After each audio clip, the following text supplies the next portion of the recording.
Alright guys, we've already talked about acute pericarditis, how it presents and its causes.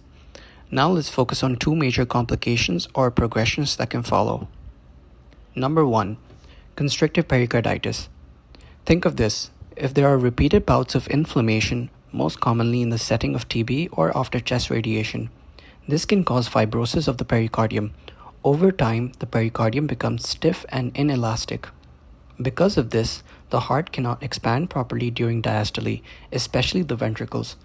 This restriction reduces the ventricular filling, especially on the right side, so blood starts to back up into the systemic circulation.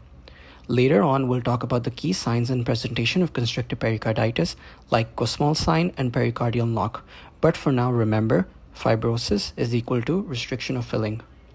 Number 2. Pericardial effusion and cardiac tamponade.